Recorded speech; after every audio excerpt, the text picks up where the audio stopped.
Welcome back to Therapy Designs. If you're new to this channel, my name is Kelly, and this channel is all about teaching you how to create print-on-demand designs that sell. And be sure to stay tuned till the end of the video because I have another 5 bonus niches for you. Okay, so in this video, I wanted to do something a little bit different. I'm going to go over sort of how I organize my kind of listing products, prices, all of that stuff. Because if you aren't doing this, you really ought to be. It's going to help you get organized. And so right here, I am just on an Excel spreadsheet, sorry. And I know that this is going to be very boring, but I'm going to try to make it quick and easy for you guys, just to give you guys ideas of what you should be doing to kind of keep track of everything.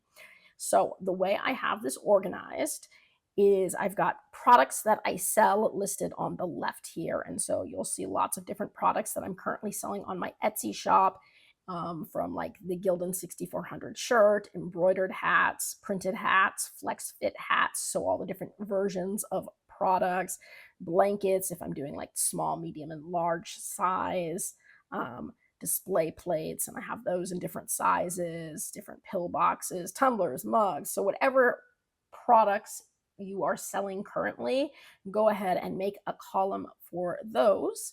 And then the next column I have is the platform that I use. So if you're using more than one platform, you want to organize that. So many of you might just be using, let's say, Printful, and that's all you're using, or Printify, and that's all you're using. But if you are using multiple platforms, you want to know which platform that product is coming from. So I've got these organized. This top part, these are all from Printful, then these ones are from Printify, and then these ones are from printkk. So I can very easily see what product goes to what platform.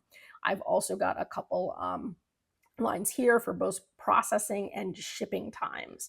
And so some companies will just give you the, estimated like shipping time. Others will give you, this is the processing time and this is the shipping time. I went ahead and put those in there too. This just makes it so much easier if somebody has a question, instead of having to go and find that product and figure out what the processing times are, what the shipping times are, what the costs are every time. It's just easier if you have it all in one spreadsheet, so you can go and look, get the answers very quickly. And so right here, we can see like some of these have different processing times. They take 1 to 3 days versus some of these take like 9 to 14 days for like the lamps, right? And then the shipping time, some of them have moderate shipping times, 5 to 7 days. Some are pretty quick on the shipping times, 2 to 5 days. Some are very long. So some of these, if they're coming from China, some of the shipping days are 10 to 15 days. And so this just helps me know how long it takes for these products to be delivered. I also have a line for the cost of the product. So this is what the print company is going to charge me for this product. So for example, on Printful, I can get a Gildan 6400 shirt. It's going to cost me $8.39. And then I also have a category here for shipping. So this is what it's going to cost me for shipping. And then down in blue, this whole line is what the total cost is going to be for me. So every time somebody orders a Gildan 6400 shirt from my shop, I know it is going to cost me $13.14. That is going to be what my cost is going to be. And so it's really nice and organized here so that I can see for all of my products what that's going to be. Now, as it starts to get into the more confusing areas, I'm going to be talking about sort of prices and profit margins. And so this is where it gets a little bit more confusing if you're not familiar with this. So go ahead and, stick with me here. Most of the time, as a general rule of thumb, now this is not 100% of the time, but just general rule of thumb is that you want to have about a 40% profit margin, which means, well, I'm going to try to describe it the way I think I can describe it best, because I am not an accountant or a bookkeeper, and I want to make that perfectly clear, okay? But the way I look at it is, whatever I sell the product at, so for example, this shirt here, I sell it at, if I sell it at $22.99, right? I want 40% of that to go to profit. And that means the other 60% is going to go towards the actual cost of the product. And so that's sort of how I have it organized. And so what that means is I've gone ahead and calculated right here what the price would be for me to have a 40% profit. And so, for example, for me to get a 40% profit on a total cost of $13.14, I would have to sell it at 21 $21.90. So if I sell it at $21.90, then I know 60% of that goes to total cost, and then 40% of that is going to go towards profit. And then right here, I have what I'm actually going to sell it at. And so these numbers should be pretty close. I always like my sales price to end in 99 just because, you know, just basic kind of marketing stuff. You like to end in like 99 or 98, something like that, versus a random number. And so I'll just kind of keep it relatively close, but 21.90, I went ahead and went with 22.99, for example. And so these are what I'm selling everything at. So you can see in yellow, this is the cost that I'm selling all of my products at. The ones that are in that darker yellow, those are my personalized products there. So anything that I kind of personalize. You can see most of my stuff is not personalized, by the way. And then what I did is I calculated sort of what the Etsy fee is going to be and then what my profit is going to be. And this can get a little bit tricky because Etsy has a lot of fees and they're based on sort of different numbers. So here I went with just a really quick calculation. It's not 100% perfect, but it's pretty close that the Etsy fee is going to be about 9.5% of the total cost plus 0.5 cents. And if I scroll down here, I kind of worked it out for you guys so you can see. So Etsy fees, you've got your listing fee, that's going to be 20 cents, and that's always going to happen. So every time you sell it, they're going to charge you a listing fee of 20 cents. Your processing fee is going to be 3% of the full order cost. So that includes shipping and tax, plus another 25 cents. Then you've got your transaction fee, which is 6.5% of the item.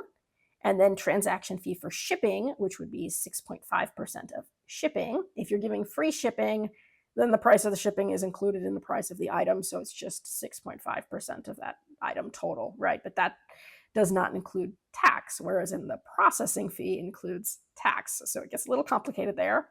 And then there is always the possibility that it could come from an offsite ad, in which case Etsy adds a massive 12% fee to the charges.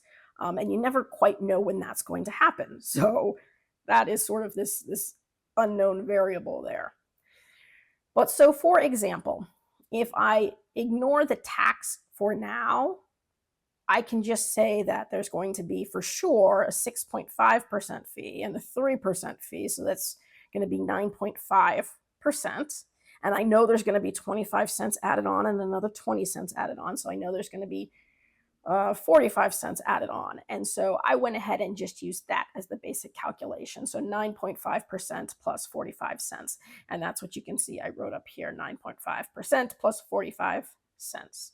Now, if I was to add on tax, so I did an example here, if I assumed 6% tax, then the something I would a product that I would sell at $9.99 with tax would cost $10.59.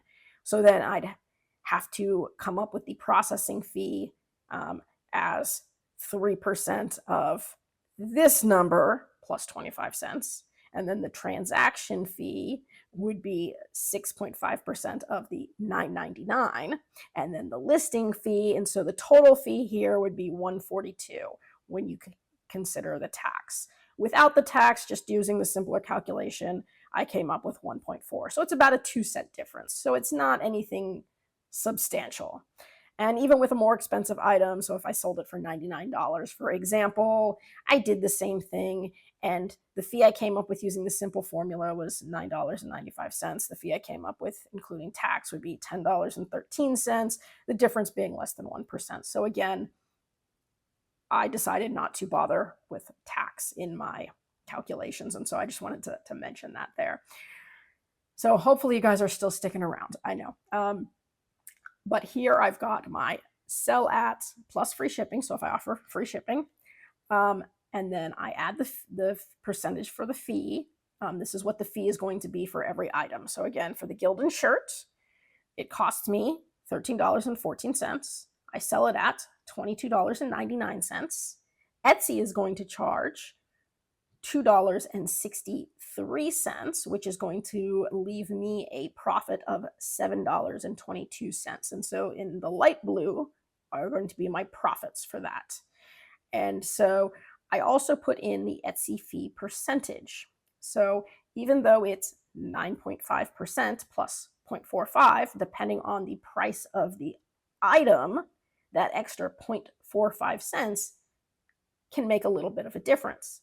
In a more expensive item, it's not going to matter as much. In a cheaper item, it could be a bigger percentage. So for this one, the actual fee ends up being at 11%. And that is for an item that costs, $22.99. But if, for example, I came down here and I picked a more expensive item, something that costs, where is it, $99.99, the percentage fee is only 10%. But if I had a really cheap item, like I'll come down here, my cheapest item, $12.99, then the fee bumps up to 13%. So for me, the Etsy fee is pretty much always between 10 and 13%. So it's not a very big wiggle room. So Etsy is pretty much always going to charge between 10 and 13% once you calculate in the extra like 0.45 cents. And so then that would make your profit always close to 30%. So if Etsy was close to 10%, your profit should be close to 30% every time, give or take. And so that's what I have calculated here.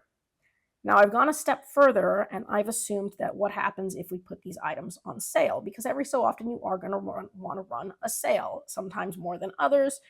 But when I run a sale, I like to make sure I don't lose money. So some people will run short sales and they will be willing to lose money on short sales and, just to kind of promote their overall shop. I don't want to lose money with print on demand. We really don't usually want to lose money on a sale.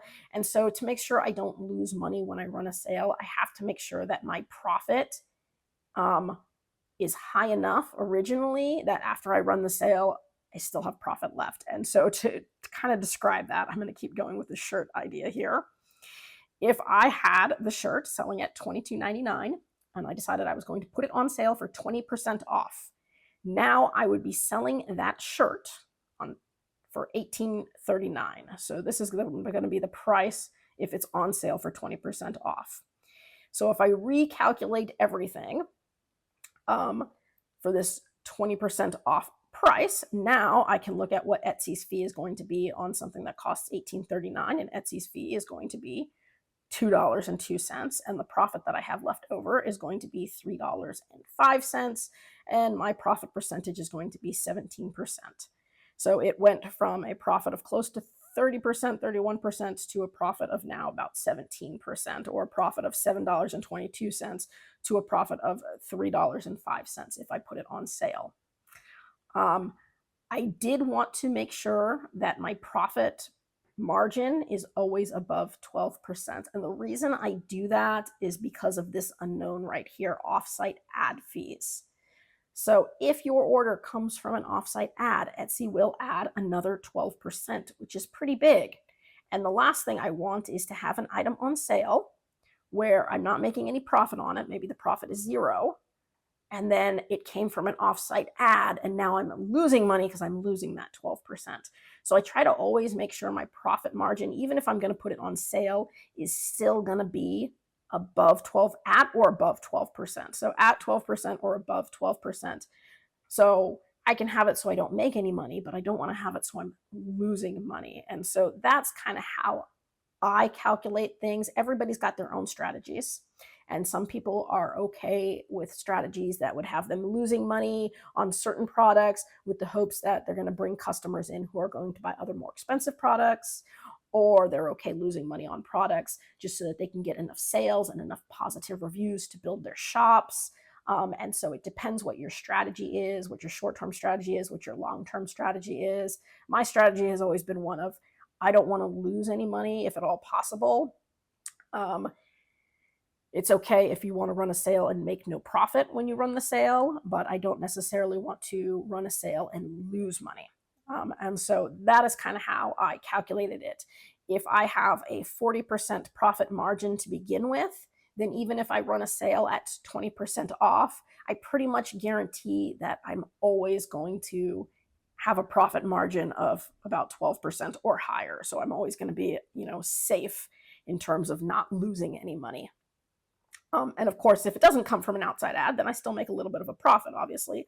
Not as big of a profit as you would if it wasn't on sale, but still a little bit of a profit. Some obviously bigger than others. Some of the profits like $1.83 or $1.90, so some of the profits are pretty small, but still enough that I don't lose money. So this took a little bit of time to build this spreadsheet, and I do encourage you to take the time to build your own and to figure everything out and get organized. If you're a beginner, you might think, well, I don't need that. Maybe I've only got one product from one platform and I don't have a lot. But as you grow and as you start getting more products from more platforms, you want to kind of have a sheet where it's all kind of in front of you so that you can easily reference it and see and know exactly, how much you're going to, make, or at least, range of how much you think you're going to make. And so that's important there too. So that's kind of all I wanted to say about this. I know it was kind of a boring video, a lot of numbers and a lot of math, and but still, I wanted you guys to kind of think about all of that in terms of your shop and your products, and know, how much everything is going to cost you, how much shipping would cost, what kind of profit you're going to get, how much Etsy is going to take, what, your percentage of profit would be, et cetera, et cetera, et cetera. For me, using this, I can afford to put anything in my shop on sale for up to 20% off. Now, I can do less than 20%. I could put it on sale for 5%, 10%, 15% off. But typically, I'm not going to put it on sale for more than 20% off, or I'll have the possibility of losing money. So it depends on what my original profit margin is for some of these products. But some of these where like the profit margin here is 12%, I wouldn't want that to be on sale for any more than 20% off, or I stand to lose money. Something where the profit margin is maybe a little bit higher, like this one, it's 19%. Maybe I could put it on sale for 25% off. But, otherwise, that's about as high as I want. So some of the shops where you see like shirts on sale for 50% off, if it really is 50% off, they're either losing money or their original price is so high that people probably wouldn't buy it at that price. And so, that's what you can think of. I've seen lots of places where the t-shirts are on sale for 50% off. And I'm like, the only way you can have that shirt on sale really for 50% off is if either you're losing money on that shirt quite a bit, and that's okay if that's your strategy, or your original price for that shirt is so high that nobody's buying that shirt because it's so expensive to begin with. But really to kind of be in that sweet spot where you can afford to sell it at that price, and it's an okay price to sell it at, and still be able to put it on sale and not lose money. For me, that's kind of right within this, 40% profit margin, and sales anywhere between no sale and 20% off a sale. And so this is kind of what I've calculated. And I just did this recently, like revamped this and relooked at all my prices, because obviously prices have changed a little bit throughout the years and shipping has gone up and whatnot. So I kind of went through and revamped all my prices. I am going to wait until the first of the month to put all of these into effect in my store. So I'm going to be changing, prices of a lot of my products in my store starting in first thing in November. To reflect some of the new costs and whatnot. But anyways, again, if you're not organized like this, you really should be. So, and even if you're not good with Excel, and I am not good with Excel, like I do not know how to use it, I still kind of figured out how to get this done. And so however you want, but, try to organize your products and all of that. If you have questions about this, drop it in the comments section below. I try to get back to everybody as quickly as I can. If you have other methods, or you have advice, or you do this a little bit differently, or you have a better way of doing this, throw that in the comment section below. We can always learn off of each other, and I am always open to learning better techniques. So anybody who has any comments, throw that in the comment section below. If you have video requests, you can put those in the comment section below. I try to get you added to my list. I hope you guys are doing really well with all of your sales. I hope you're continuing to learn and to grow and to expand your portfolio. And because you guys were so patient and waited until the end of this very boring video, I do have another 5 bonus niches for you. So without any more waiting, these are your 5 bonus niches. And for this week, I decided to go with a duck theme. So number 1, big duck energy. Number 2, most definitely not in a row. Number 3, whatever life throws at you, duck and let it hit someone else. Number 4, duck around and find out. And number 5, pew pew mother ducker. And so again, just funny plays on words with ducks. Again, animals and humor always sell well. So I'm sure you can come up with some very creative designs that you can make using that. Again, I hope you guys are doing really well, and I do hope to see you guys again. That's it for today's video. If you found that useful and would like to see more videos with helpful tips and tricks, be sure to hit like and subscribe, and turn on your notifications so you don't miss any of the weekly videos. As always, keep growing and stay creative, and we'll see you next time.